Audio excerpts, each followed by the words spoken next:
Yo, yo, yo, no maniacs. Welcome back into another edition of Feed the Bears.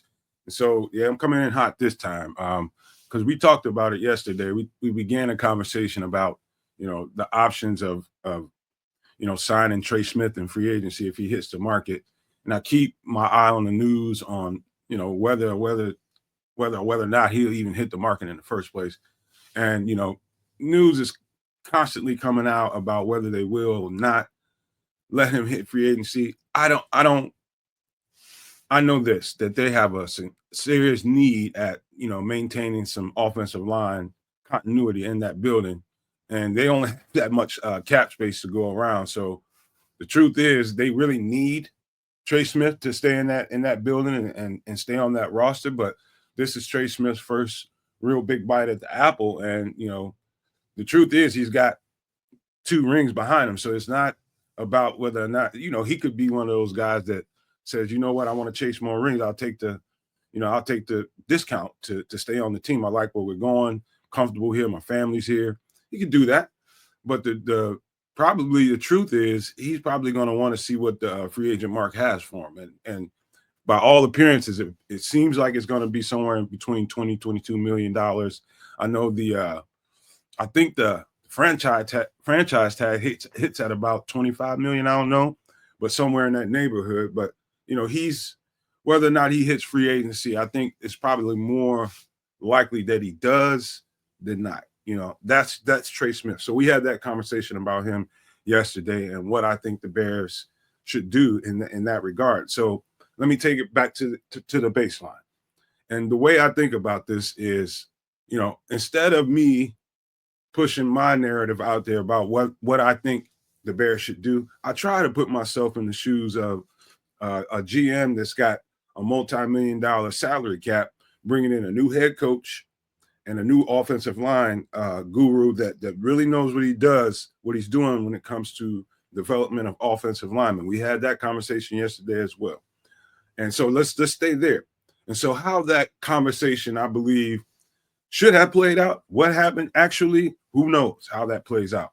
But this is what the scenario should look like if I'm Ryan Poles and I'm sitting in that building and we're trying to figure out what's the plan moving forward with this offensive line, because I don't know that I can remember a time where a team was going into the offseason and every last one of their linemen except one was probably not coming back.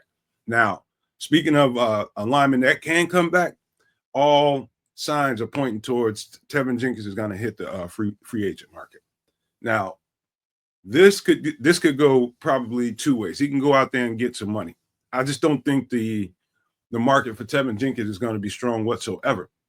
I think he'll test free agency, but I think the Bears will have a chance to bring him back for less than they thought they were, because Tevin Jenkins, by all accounts, was supposed to be in this conversation about who's getting paid and who's not in this free agency period. But, with attrition and injuries, it didn't go that way for him. And so I feel really sorry for him, because just nothing ever really went right for him the whole time he's been in Chicago, and he's been moved around in different positions. And, there's a piece of me that still believes Tevin Jenkins could be a tackle if given the opportunity. But this regime came in and they were dead set on putting him at guard and developing him at guard, and that's what they did. And so you can't cry over spilled milk. This is where we are. Now, back to the original subject, and it's about drafting and development. You're sitting in a room with Ryan Poles. He's got Ben Johnson there and just hired his new offensive line coach. And so to me, the best way to go about that is you put every option on the table in front of Ben Johnson and Dan Roshar. And so if we're thinking correctly, I'm gonna say, Ben Johnson's he's gonna have a thought or two on where to go and who he thinks brings in some kind of continuity for the system that he wants to run, which is why you see Kevin Zeitler on the screen, on the thumbnail, because I do think that is one of the first places they should go as far as getting somebody over here to really bring some system continuity for Ben Johnson. So that piece is important. 2, you see, what is his name? Mekhi Becton. I'm having a brain fart right now. Mekhi Becton, when you're talking about dollars and cents, you're talking about a guy that's going to come in at under half the price of Trey Smith and bring you pretty much similar or maybe even better, future. I don't know. I don't know that I would put Mekhi Becton in the category of, I guess, a Trey Smith at this level, man. Trey Smith is a lockdown offensive guard, but I think Mekhi Becton can bring you some. He can bring you something to the table that you don't really have to go crazy and spend crazy money about. You're talking about $10.5 million, somewhere in that neighborhood. Kevin Zeitler, he's in the neighborhood of $4 to $6 million. That's a doable situation, and you're going to draft. And this guy you see on the screen is a good reason why, draft and develop is the title of this thing. And so I think with Dan Rochar's background and the way he's gone about the offensive line, and especially when you think about, New Orleans, those guys were all drafted and developed. And so I believe at the end of the day, I think the emphasis in Chicago is going to be draft them and develop them. And I think that's what this hire was about. It's about the lack of development and what can you do? Who can you find out there to give you a proven track record that they can do this and get it done the right way? And that's Dan Rochar. That's why I believe 110% they're gonna get one of these centers. I'm pretty sure, and I do believe that Caleb is to his advantage to have a veteran center under him and a higher caliber center. And so that can go a couple different ways too. The hot name out there is Dahlman. Another name is Ryan Kelly. And also one of the names I don't want to get left out in these conversations is Patrick McCarry. Patrick McCarry is very versatile. He's an offensive lineman for the Baltimore Ravens right now. But I've seen him play guard. I've seen him play tackle. I've seen him play center before. And he can do that. So you're talking about a versatile piece you can bring in. And he's not going to, I forgot to go check what his market value is, but I know it's coming under $10 million. I'm pretty sure about that. It's somewhere in the neighborhood of that and a little bit under maybe, but that's another doable situation for you. And so to me, looking at this guy on the screen, Miles Frazier, one of the things I'd point out to you is, he was like the stalwart on that offensive line when the kid, what's his name, Jaden Daniels won the Heisman that year. That offensive line was they probably led the country in offense. That offensive line was really stout. I mean, really stout. And most of those guys on there are going to be probably starters in the NFL, and this is one of them. And he is also position versatile. I've seen him play both tackles, and I've seen him play guard on the right side. Now, I don't know if I've seen him play it on the left side, but that, if he plays it on the right side, I believe he can do it on the left. But you talking about a guy that remember what Dan Rochar, what he likes in offensive line. He likes them big, he likes them stout, and 320 pounds or better. And this guy is about 6'6", 35 pounds. And so Miles Frazier is one of those blue chip pieces that he's definitely on that board and in front of Dan Rochar. It's like, hey man, we go in this draft and we get this piece right here and maybe another piece later on. You got your nucleus for the future of your interior.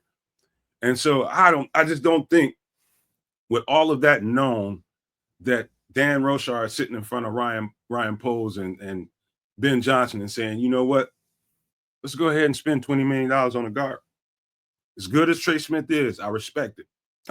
He deserves all of his props and deserves whatever money he gets in this offseason. I just don't believe it should be us.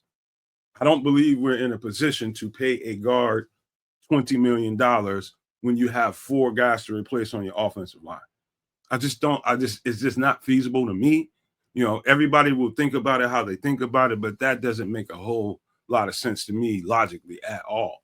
When you got that many pieces to replace and you got this much money allocated towards trying to fortify your offensive line, I can't imagine that they're going to carve out $20 million to pay an offensive guard. I just don't see it.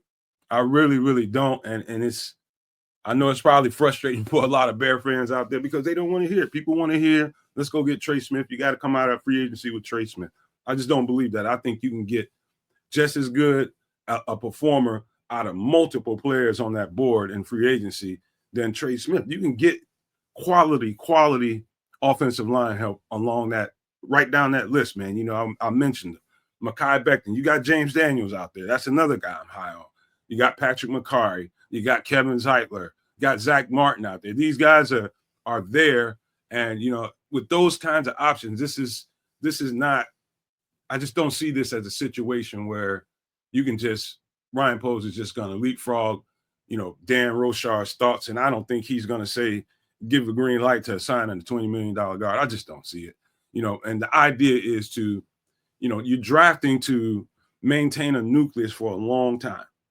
You're drafting to maintain a nucleus for a long time. And we just haven't seen that yet. And that has to happen.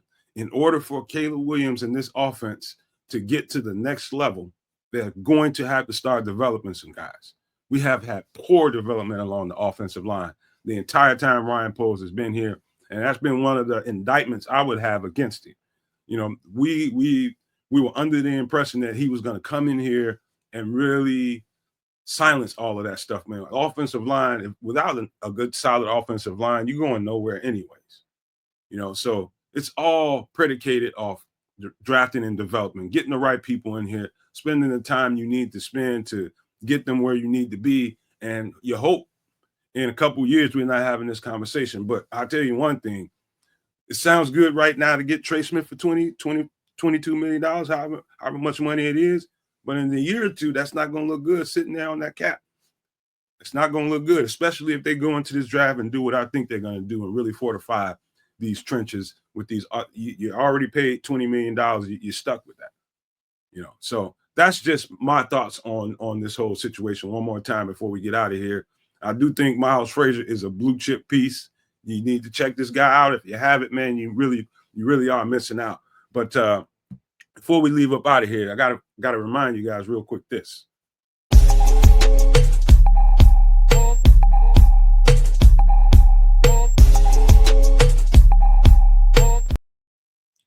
That is some extra sauce promo, man. We got that show coming up at 8 p.m. Central tonight. Me, Trips, and Kids. We're gonna be talking about Bears and all kinds of sporting news and just news of the day, whatever we feel like talking about.